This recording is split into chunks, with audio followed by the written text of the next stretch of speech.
Hello dear students. तो आज की क्लास में हम बात करेंगे गै-लुसैक्स लॉ और एक बहुत ही इम्पोर्टेंट लॉ है एवोगैड्रोज हाइपोथेसिस या फिर एवोगैड्रो लॉ की बात करेंगे। तो आज की क्लास में हम गै-लुसैक्स लॉ पढ़ेंगे, जबकि इससे पहले हमने प्रीवियस क्लास में आपको बताया था हैशटैग लॉ, जिसको हम काउंट नहीं करते हैं एक्चुअली। वो क्या होता है, लॉ ऑफ कांस्टेंट प्रोपोर्शन और लॉ ऑफ मल्टीपल प्रोपोर्शंस को मिलाकर बनाया गया है, जिसको हम बोलते हैं लॉ ऑफ रेसिप्रोकल प्रोपोर्शंस। तो लॉ ऑफ रेसिप्रोकल प्रोपोर्शंस हमने पढ़ा था, उससे रिलेटेड एग्जांपल्स पढ़ा था। तो आज की क्लास में हम बात करेंगे गै-लुसैक्स लॉ। ठीक, तो गै-लुसैक्स लॉ जो था, इस लॉ को सबसे पहले गै-लुसैक ने दिया था 1808 में।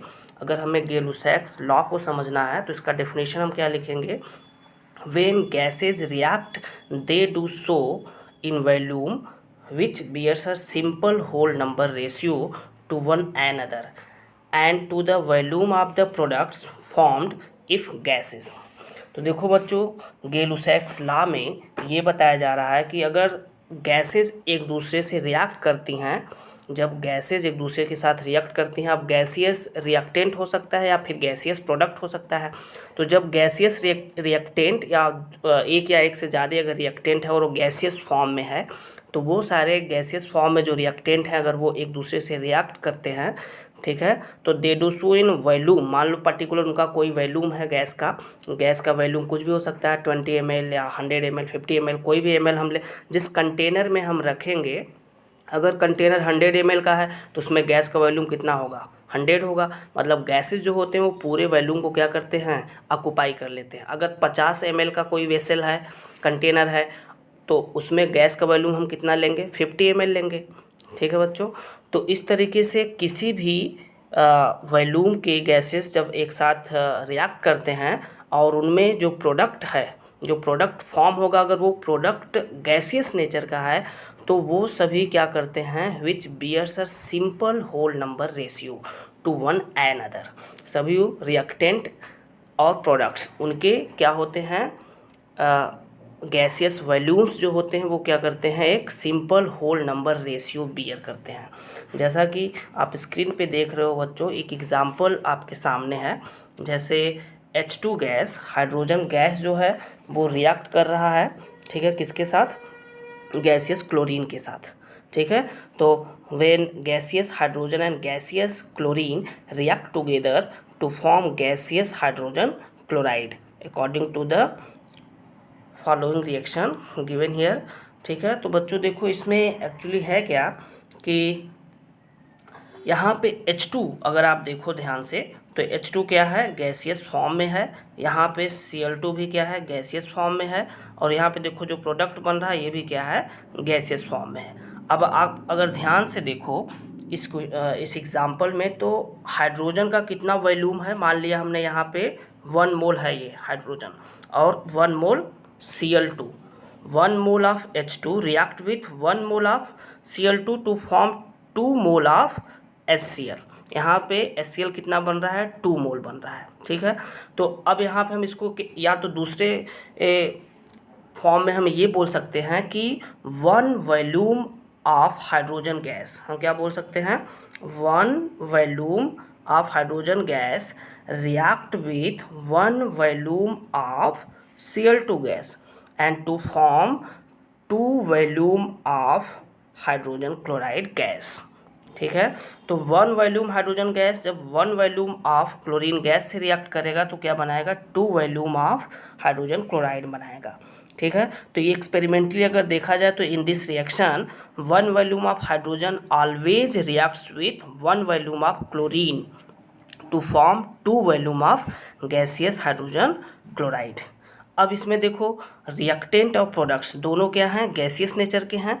ठीक है, गैसियस नेचर के हैं, तो हम क्या कर सकते हैं, all reactant and products are in gaseous state and their volumes bear a ratio of 1:1:2। अब देखो यहाँ पे हाइड्रोजन कितना है, 1 वॉल्यूम है। ठीक है, यहाँ पे क्लोरीन भी 1 वॉल्यूम है, तो क्या 1:1। और देखो प्रोडक्ट गैसियस फॉर्म में है तो इसका क्या हो जाएगा, 2। ठीक है, तो रेशियो जो होगा वो क्या होगा, 1:1:1:2, 1:1:2। तो इसका जो रेशियो आ रहा है क्या है, एक सिंपल होल नंबर रेशियो है। ठीक है, ये क्या है, एक सिंपल होल नंबर रेशियो है।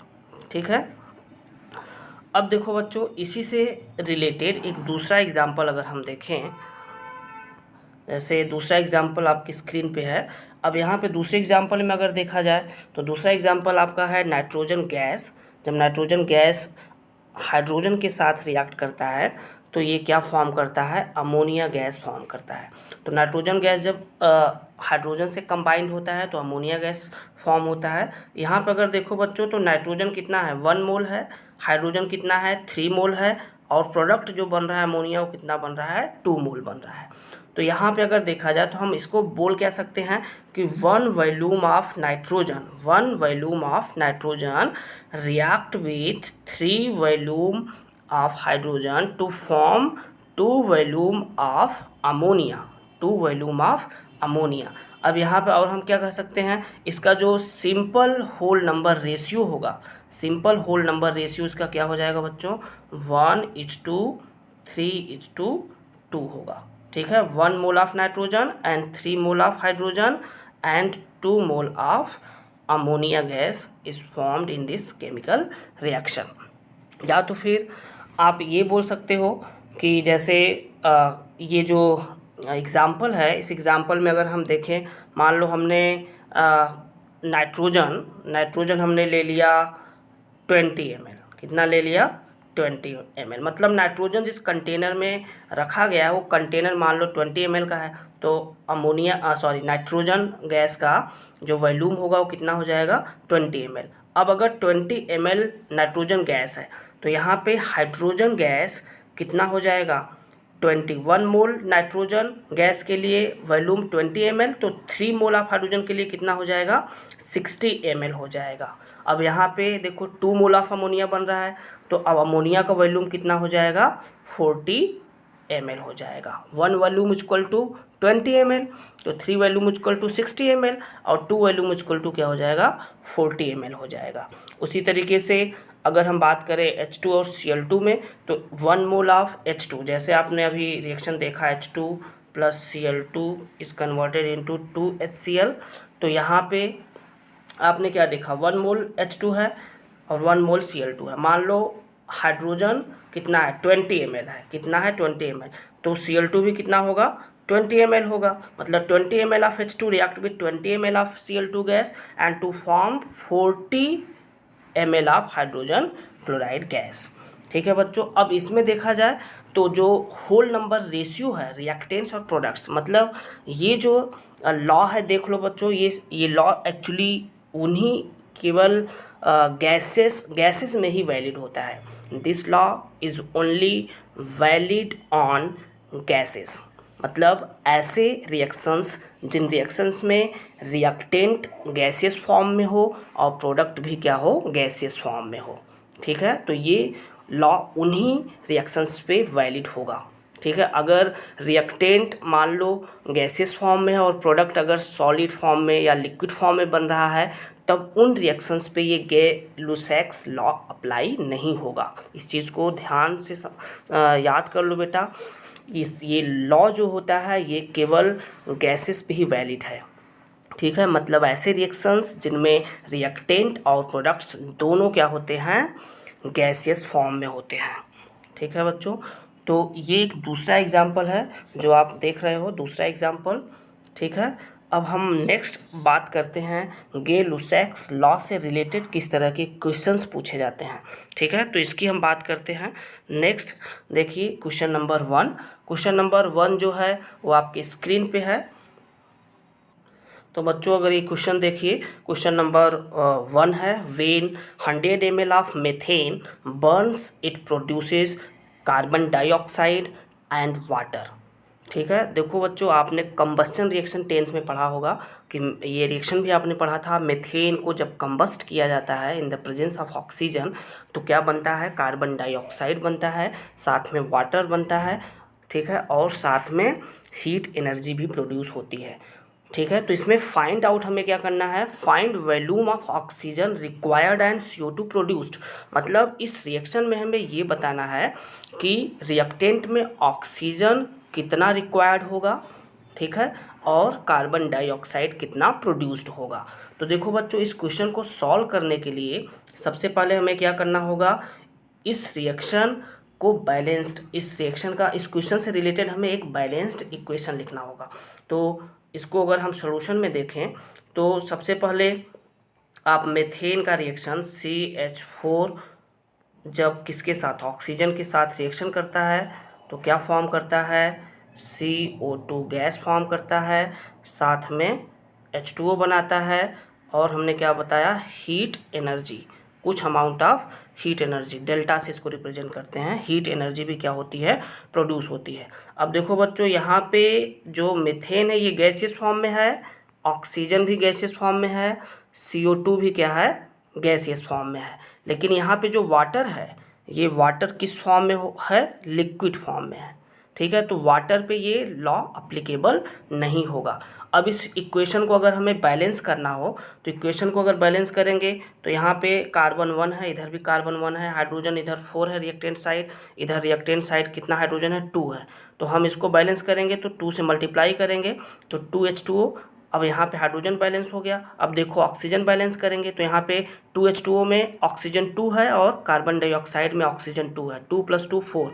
अब इधर रिएक्टेंट साइड देखो, यहाँ पे ऑक्सीजन 2 है तो यहाँ पे हम 2 से मल्टीप्लाई कर देंगे, ठीक है। तो ये एक बैलेंस्ड इक्वेशन हो गया। तो सबसे पहले आप बैलेंस्ड इक्वेशन लिखेंगे रिएक्शन का, CH4 in gaseous form plus 2O2 in gaseous form gives CO2 in gaseous form plus H2O plus 2H2O in liquid form plus heat, ठीक है। इसको लिख लेंगे, आपने 10th में पढ़ा भी है, ठीक है। अब इस क्वेश्चन को हम कैसे सॉल्व करेंगे इसको देखते हैं। देखो सबसे पहले अगर हम देखें तो ये जो मेथेन गैस है, मेथेन गैस O2 से, कितने O2 से, 2O2 से रिएक्ट करके क्या बना रहा है, CO2 गैस बना रहा है और H2O बना रहा है और साथ में हीट एनर्जी प्रोड्यूस कर रहा है। तो H2O क्या है, लिक्विड फॉर्म में है, इसलिए इसको हम क्या करेंगे, कंसीडर नहीं करेंगे, ठीक है। तो यहाँ पे अब देखो CO2 कितना बन रहा था, 1 मोल, कितना बन रहा था, 1 मोल, ठीक है। और प्रोडक्ट में और रिएक्टेंट में देखो CH4 कितना था, 1 मोल था, और O2 कितना था, 2 मोल था, ठीक है। तो अब इसके लिए हम कह क्या सकते हैं, अब इसके लिए देखो सबसे पहले हम बोल कह सकते हैं कि इस सेक्शन को लिखने के बाद आप ये कह सकते हैं कि one volume of methane react with two volume of oxygen and to form 1 volume of CO2 gas. ध्यान से समझ लो बेटा, मतलब 1 वॉल्यूम मेथेन गैस, 1 वॉल्यूम क्यों बोला जा रहा है, क्योंकि 1 मोल है, ठीक है। 1 volume of methane gas react with 2 volume of oxygen gas to form 1 volume of CO2 gas. तो मान लो अगर जो मेथेन का वॉल्यूम है, अगर हम 1 वॉल्यूम इक्वल टू अगर हमने 100 ml मान लिया तो हम क्या कह सकते हैं कि 100 ml क्या, 100 ml मेथेन रिएक्ट विथ, अब देखो 2 मोल ऑफ ऑक्सीजन है तो इसका क्या हो जाएगा, just double, react with 200 ml of oxygen gas to form 100 ml of CO2 gas. Water को कंसीडर नहीं करेंगे क्योंकि वाटर क्या है, लिक्विड है, ठीक है। तो उस पर ये लॉ अप्लीकेबल नहीं होगा। तो अब आपने क्या देखा, आपने ये देखा कि इस क्वेश्चन में अगर आप देखोगे ध्यान से तो इस क्वेश्चन में क्या पूछ रहा है कि कितना ऑक्सीजन रिक्वायर्ड है। तो आपने क्या देखा कि ऑक्सीजन कितना रिक्वायर्ड है, 200 ml। अभी आपने निकाला था 200 ml क्या होगा, ऑक्सीजन रिक्वायर्ड होगा, ठीक है। और दूसरा क्या पूछा था, कितना CO2 प्रोड्यूस्ड होगा। तो CO2 कितना प्रोड्यूस होगा, 100 ml CO2 produced in this chemical reaction. तो इसका आंसर क्या होगा, 200 ml oxygen required and 100 ml CO2 produced, ठीक है बच्चों। तो नेक्स्ट बात करते हैं नेक्स्ट क्वेश्चन की। तो नेक्स्ट क्वेश्चन आपका है, आपकी स्क्रीन पे है, इसको आप देखिए। अब देखो, इसको आप खुद से करने की कोशिश करेंगे, अगर नहीं आएगा तो इसको मैं समझाऊंगा, ठीक है। इसमें क्या पूछ रहा है, when 60 ml of gaseous nitrogen react with 60 ml of gaseous hydrogen to form gaseous ammonia, ठीक है, as a product, find composition of resultant mixture. अब इस क्वेश्चन को समझ लो कि 60 ml क्या है, नाइट्रोजन गैस जब रिएक्ट करेगा 60 ml हाइड्रोजन गैस से, ठीक है, तो ये क्या फॉर्म करेगा, अमोनिया गैस फॉर्म करेगा, ठीक है। तो अब यहाँ पे जो रिजल्टेंट मिक्सचर्स है उनका कंपोजिशन क्या होगा ये आपको बताना है, ठीक है। तो ये क्वेश्चन आप खुद से करेंगे या इसका इक्वेशन सबसे पहले आप लिख लेंगे, इक्वेशन तो लिख लेंगे ना। इक्वेशन में आप क्या करेंगे, नाइट्रोजन लिखेंगे N2 प्लस 3H2 यहाँ पे यूज होगा, ठीक है।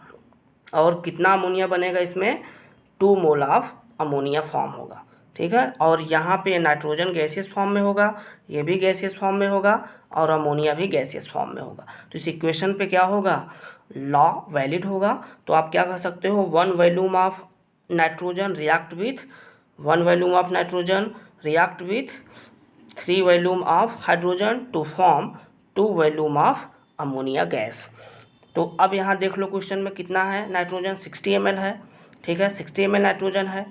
तो अब 1 वॉल्यूम इक्वल टू अगर 60 ml है, ठीक है, तो अब यहाँ पे देखो with 60 ml of gaseous hydrogen, यहाँ पे क्या कह रहा है, देखो 60 ml गैसियस नाइट्रोजन रिएक्ट कर रहा है किसके साथ, 60 ml ऑफ हाइड्रोजन गैस के साथ। लेकिन अगर ऐसे देखा जाए तो 1 वॉल्यूम इक्वल टू अगर 60 ml हम लेते हैं तो यहाँ पे कितना हो जाएगा, 180 ml, क्या हो जाएगा, 180 ml, जो कि ज़्यादा अमाउंट हो रहा है, ठीक है। तो इसमें हम क्या करेंगे, इसको हम क्या करेंगे, एक्चुअली ये एक क्वेश्चन है लिमिटिंग रेजेंट। तो लिमिटिंग रेजेंट अभी आगे आप पढ़ोगे, लिमिटिंग रेजेंट में बताया जाएगा। तो देखो रिएक्टेंट अगर 60 ml लिया गया है और नाइट्रोजन अगर 60 ml लिया गया है और हाइड्रोजन कितना लिया गया है, 60 ml, लेकिन क्वेश्चन के अकॉर्डिंग कितना आ रहा है, मान लो 1 वॉल्यूम 60 और 3 वॉल्यूम 180 ml, ठीक है। तो क्वेश्चन के अकॉर्डिंग तो 60 ml ही है हाइड्रोजन, लेकिन यहाँ 180 आ रहा है, इसका मतलब ये क्या है, गलत है, ठीक है। तो हमें क्या करना होगा, अब हमें यहाँ पे हाइड्रोजन का वॉल्यूम कंसीडर करना होगा। दोनों का वॉल्यूम देखो सेम है, नाइट्रोजन और हाइड्रोजन का। तो हम क्या करेंगे, मान लिया हमने हाइड्रोजन का वॉल्यूम 60 ले लिया। अब अगर हाइड्रोजन का वॉल्यूम 60 ले लिया तो 3 मोल ऑफ हाइड्रोजन के लिए वॉल्यूम अगर 60 ml है तो 1 वॉल्यूम ऑफ नाइट्रोजन के लिए क्या हो जाएगा, 60 डिवाइड बाई 3, तो कितना हो जाएगा, 20 ml। अब यहाँ पे देखो ये सही है, क्योंकि क्वेश्चन में 60 ml गैसियस नाइट्रोजन लिया गया है, तो उससे क्या होना चाहिए, कम होना चाहिए, बल्कि उससे ज़्यादा नहीं होना चाहिए। लेकिन जबकि नाइट्रोजन का वॉल्यूम क्या हो जा रहा था, क्वेश्चंस के अकॉर्डिंग ज़्यादा हो जा रहा था, 60 की जगह 180, तो इसलिए इसको अपोजिट कर दिया हमने। तो हम कहाँ से कंसिडर करेंगे, हाइड्रोजन से, ठीक है। तो हाइड्रोजन को हम कितना लेंगे, हाइड्रोजन का वॉल्यूम हमने ले लिया 60 ml, तो नाइट्रोजन का वॉल्यूम कितना हो जाएगा, 20 ml, ठीक है। तो 20 ml हमने ले लिया। अब इसके अकॉर्डिंग आप देखो तो 1 वॉल्यूम इक्वल टू कितना हो जाएगा, 1 वॉल्यूम इक्वल टू आपका आ जा रहा है, 1 वॉल्यूम इक्वल टू कितना हो जा रहा है, 20 ml, ठीक है। तो अब अमोनिया गैस कितनी बन रही है, 2 वॉल्यूम बन रहा था, तो कितना हो जाएगा, 20 इंटू 2 कितना हो जाएगा, 40 ml, ठीक है। तो कितना हो जाएगा, 40 ml, मतलब अमोनिया का जो वॉल्यूम होगा वो क्या होगा, 40 ml। इस तरीके से रिजल्टेंट मिक्सचर क्या हो जाएगा, अमोनिया का कितना हो जाएगा, 40 ml हो जाएगा, ठीक है बच्चों। तो यही आंसर है, रिजल्टेंट मिक्सचर हमें क्या बताना था अमोनिया का, तो अमोनिया कितना बन रहा है, 40 ml बन रहा है। अब अगर 40 ml अमोनिया बन रहा है तो इसमें अनरिएक्टेड नाइट्रोजन, अब देखो नाइट्रोजन तो इस रिएक्शन में कितना इन्वॉल्व हुआ, इस रिएक्शन में नाइट्रोजन कितना इन्वॉल्व हुआ, नाइट्रोजन केवल और केवल 20 ml इन्वॉल्व हुआ था, आपको याद है। और हाइड्रोजन कितना इन्वॉल्व हुआ था, हमने पहले ही हाइड्रोजन को लिया था 60 ml, तो 20 ml ऑफ नाइट्रोजन इन्वॉल्व हुआ था। तो अब हम अगर निकालें अनरिएक्टेड नाइट्रोजन, मतलब नाइट्रोजन केवल 20 ml ही रिएक्ट किया है रिएक्शन में, तो हम क्या करेंगे, लेकिन क्वेश्चन में कितना दिया है, 60 ml, तो 60 माइनस हम क्या करेंगे, 20 equal to 40 ml is the unreacted nitrogen gas. मतलब इस क्वेश्चन में अनरिएक्टेड नाइट्रोजन गैस कितना होगा 40 ml होगा बच्चों, और जो रिजल्टेंट मिक्सचर अमोनिया है वो कितना होगा 40 ml होगा। ठीक है बच्चों, तो यहाँ पे नाइट्रोजन और नाइट्रोजन अनरिएक्टेड नाइट्रोजन की वैल्यू हमने फाइंड आउट कर ली, रिजल्टेंट मिक्सचर अमोनिया की वैल्यू हमने फाइंड कर ली 40 ml। तो इस तरीके से क्वेश्चन को हम सॉल्व करेंगे। ठीक है बच्चों, तो नेक्स्ट हम बात करते हैं, नेक्स्ट है बच्चों एवोगैड्रोज लॉ। एवोगैड्रोज लॉ को सबसे पहले 1811 में एवोगैड्रो ने दिया था, और इन्होंने ये बताया कि Avogadro propose that equal volumes of gases at the same temperature and pressure should contain equal number of molecules. मतलब देखो इसमें ये कहा जा रहा है, आप सिंपल सी बात ये जान लो कि एवोगैड्रो लॉ को हम ऐसे समझते हैं कि मान लिया हमने कि वॉल्यूम जो है गैसेस का, वॉल्यूम जो है गैसेस का, वो अगर नंबर ऑफ़ मॉलिक्यूल्स मान लो x हमने मान लिया, तो नंबर ऑफ़ मॉलिक्यूल्स की क्या होता है डायरेक्टली प्रोपोर्शनल होता है।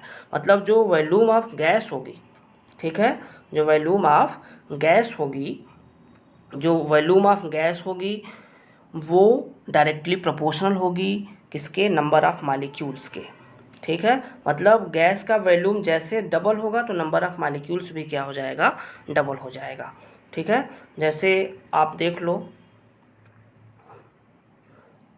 नेक्स्ट, जैसे इसको एग्जांपल के थ्रू अगर हम देखें, या इस पहले स्टेटमेंट को आप समझने की कोशिश करें। ये जो स्टेटमेंट है, ठीक है, ये स्टेटमेंट जो है, इस स्टेटमेंट को आप देखें, सॉरी ये नेक्स्ट पीछे हो गया,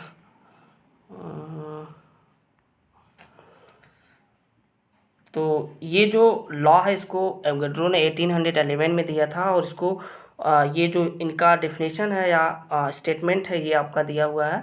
तो इसमें क्या कह रहा है कि अगर मान लो टेम्परेचर को और प्रेशर को, टेम्परेचर और प्रेशर को और बाकी फिजिकल कंडीशंस जो भी हैं उन सारे फिजिकल कंडीशंस को अगर हम क्या कर दें, कांस्टेंट कर दें या सेम कर दें, मान लो टेम्परेचर प्रेशर को अगर कांस्टेंट कर दिया जाए, तो than equal volume of all gases contains equal number of molecules.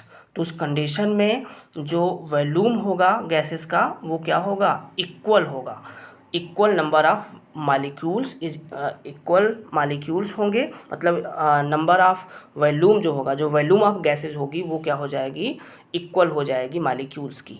जैसे मान लो कि एग्जांपल के थ्रू हम समझते हैं तो ज़्यादा अच्छे समझ में आएगा। जैसे मान लो हमने एक कंटेनर ले लिया, हमने क्या ले लिया, एक कंटेनर ले लिया, और इस कंटेनर में, इस कंटेनर का वॉल्यूम कितना है, 100 ml है। अब इस कंटेनर का वॉल्यूम अगर 100 ml है और इसमें अगर हाइड्रोजन गैस भर दिया जाए, तो इस हाइड्रोजन गैस का वॉल्यूम कितना हो जाएगा, 100 ml। अब 100 ml में मान लो अगर x मालिक्यूल है, ठीक है, अगर x मालिक्यूल है, तो मान लो हम इसी वेसल में 100 ml के वेसल में अगर हम ऑक्सीजन गैस डाल रहे हैं, तो इस ऑक्सीजन गैस का वॉल्यूम कितना हो जाएगा, 100 ml हो जाएगा। ठीक है, तो इस 100 ml ऑफ ऑक्सीजन गैस में मालिक्यूल्स कितने होंगे, x मालिक्यूल्स होंगे। जैसे 100 ml ऑफ हाइड्रोजन गैस का, अगर गैस में अगर x मालिक्यूल है, 100 ml हाइड्रोजन गैस में अगर x मालिक्यूल है और उसी कंटेनर में ऑक्सीजन गैस को अगर रखा जा रहा है, तो 100 ml ऑफ ऑक्सीजन गैस में कितने मालिक्यूल्स होंगे, x मालिक्यूल्स होंगे।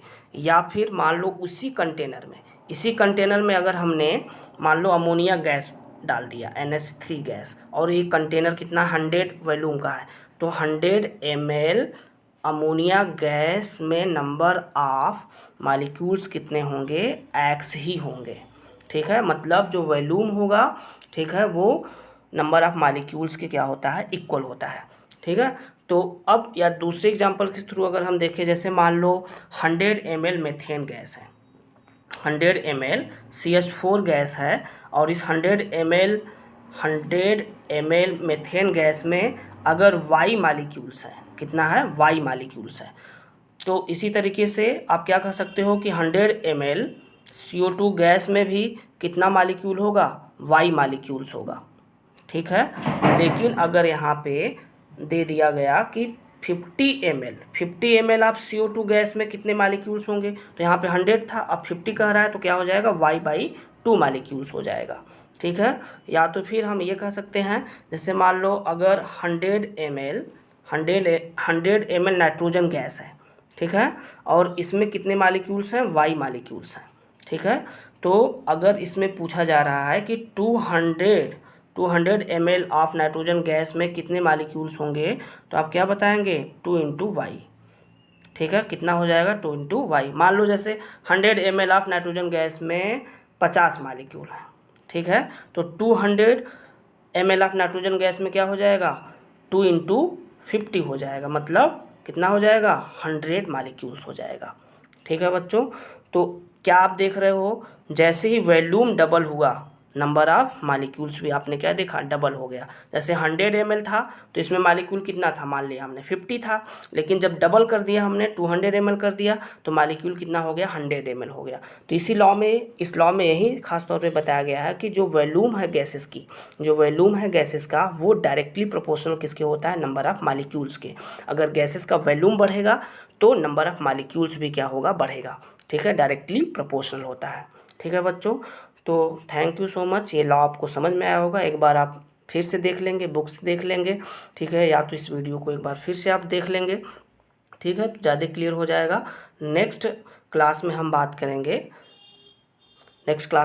करेंगे कुछ दूसरे टॉपिक की, ठीक है। ओके बच्चों, थैंक यू।